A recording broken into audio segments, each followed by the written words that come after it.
What's going on, bottom line viewers? It's Mitch back here with another NFL video, and in this video, I'm going to rank every single Thursday night football game for the 2020 NFL season, from the worst matchup, the least exciting matchup on the schedule, to the most exciting Thursday night football game we are going to see in 2020. Overall, the Thursday night football schedule, I would say, is a little bit more intriguing than years past.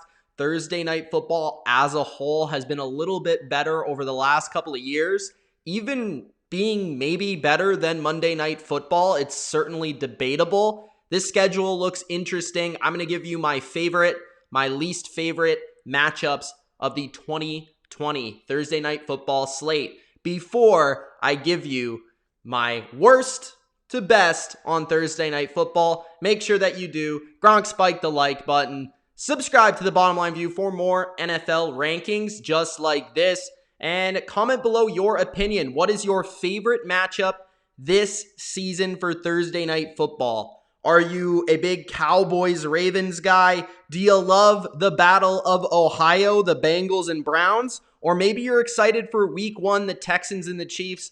Let me know in the comment section below, and also let me know what week your team is playing and if you think they'll win that game. The worst game on Thursday night football for 2020, in my opinion, is the Battle of Florida between the Miami Dolphins and the Jacksonville Jags. I just don't see the intrigue in this game. At least the game is scheduled for early in the season, week number 3, because this could potentially be a pretty boring, dull contest between two young football teams. I'll give you that much. Miami is a little bit intriguing early in the season because of their new football team. There's a lot of new players coming into Miami and trying to make a difference, trying to change the culture. And this team does have a little bit of buzz behind it because of Tua and because of the rebuild. And I get that, but on the other side, the flip side here is Jacksonville, who's kind of just starting their rebuild. I see them as potentially the worst team in this conference, even though Miami has changed their football team and added some pieces. I don't see them being very good this year either. It's Fitzpatrick and Minshew. I'll probably have to pass on this Dolphins-Jacksonville Week 3 Thursday night football game. It's probably the worst of the season. The second worst Thursday night football game of the 2020 slate is the Denver Broncos traveling to New York to play the Jets. The only thing I can think of here is two things: Sam Darnold and Drew Lock going head-to-head. Two quarterbacks that I feel a lot of people believe in, but then there's another crowd that say, hey, these guys aren't very good. They're kind of franchise quarterbacks that we don't know are actually franchise quarterbacks. That's at least how I see it. And then Adam Gase, I guess you could say he is playing the Broncos, who was his old team, and he used to be the offensive coordinator. We're going to see Jerry Jeudy for the first time on prime time. The Broncos, I do feel, will be better than the Jets, and I do see some potential in them. So maybe this will be the first game where we say, hey, that's an indication of how good they potentially can be. But as for the Jets, I think they're average at best. So I have this game at number 13. At number 12, an NFC East showdown. The New York Giants go to Philadelphia to play in week number 7. So this is kind of midway through the NFL calendar, and we kind of are getting a sense of both teams. Overall, I don't think the Giants will have a fantastic record even at this point in the schedule. The Eagles, we might get a sense of how good they are, but they typically don't play their best football till later in the season. So even though this is a Giants-Eagles rivalry type matchup, I don't see both teams on the same level. I think the Eagles are a playoff team. I think the Giants are still a team that's a year or potentially 2 away. Saquon Barkley, Daniel Jones, the Giants could be a little bit exciting.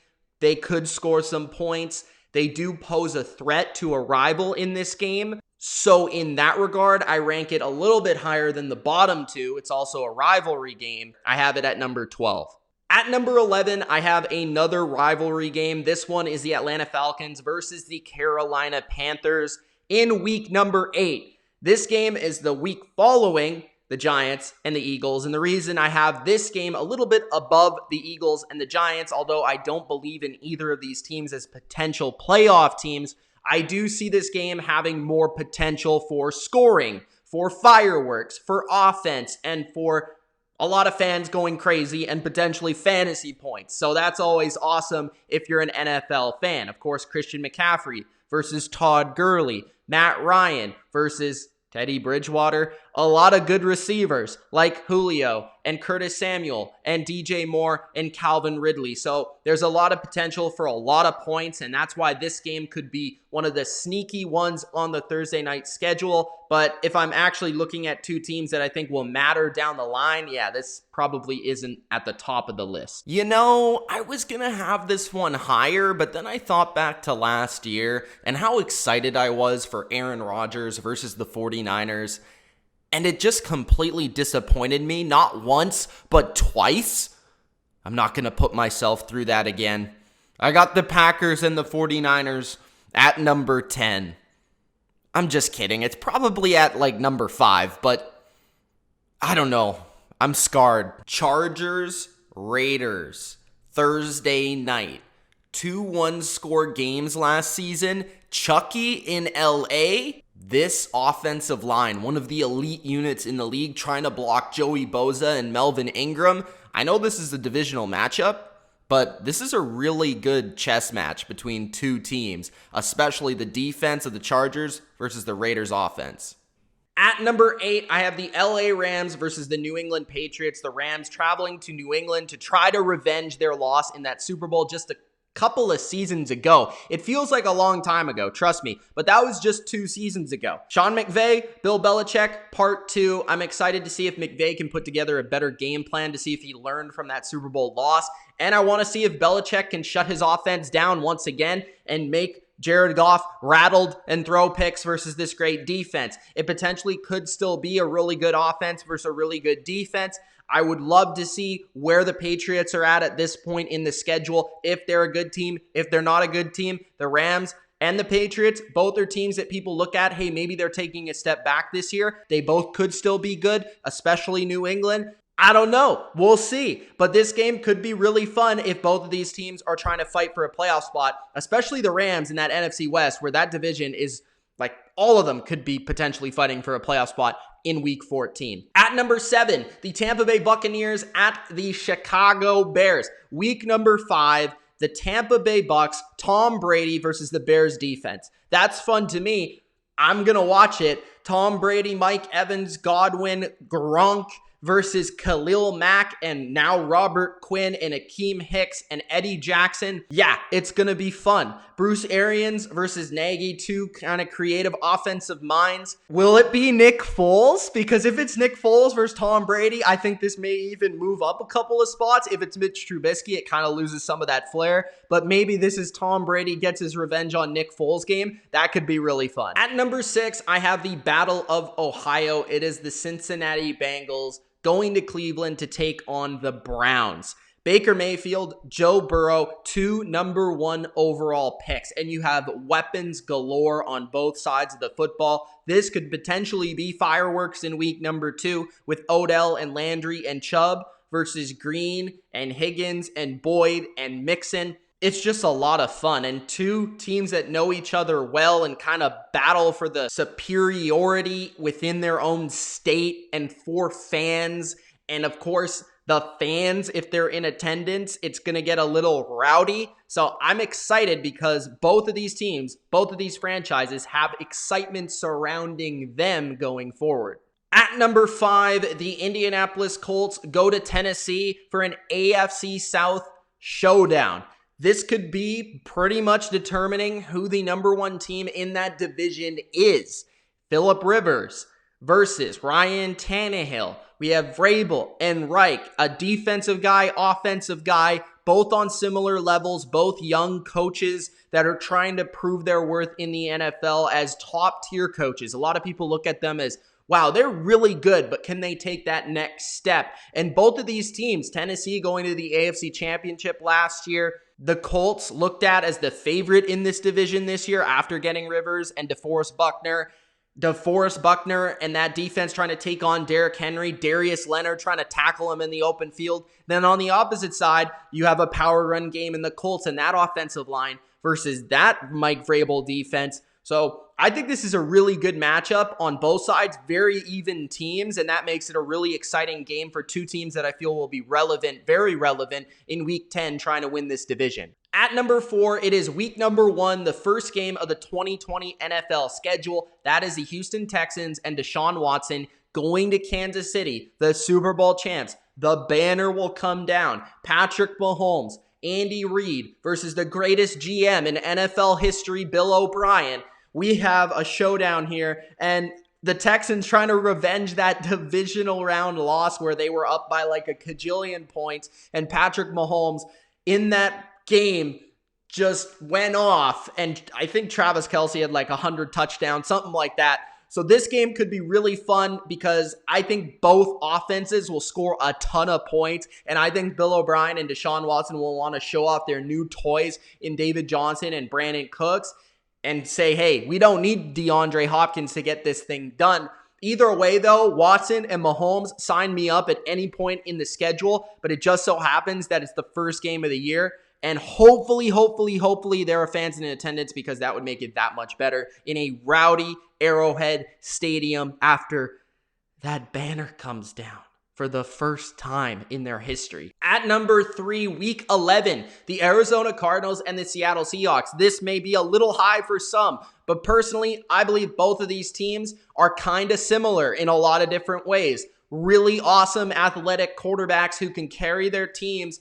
Kyler Murray, I compared to Russell Wilson. They're very similar players. I think Kyler Murray is the next Russell Wilson. They have weapons around them that are pretty electric. Now DeAndre Hopkins enters the equation here. DK Metcalf, Tyler Lockett, real big potential for a lot of points in this game with two defenses that are just okay but not amazing. Two teams in the NFC West that just a lot of people are excited for. I think there's a lot of excitement surrounding Arizona. And if Arizona at this point has a decent record, they're going to go up next to their big brother in the Seahawks and try to measure up. So I like this game a lot here at number 3. At number 2, week 6, Kansas City, Buffalo, Chiefs travel to Buffalo. Chiefs offense, Bills defense. Andy Reid, Sean McDermott. Josh Allen trying to make something happen and measure himself up versus the best quarterback in the NFL. I think the Bills in this game,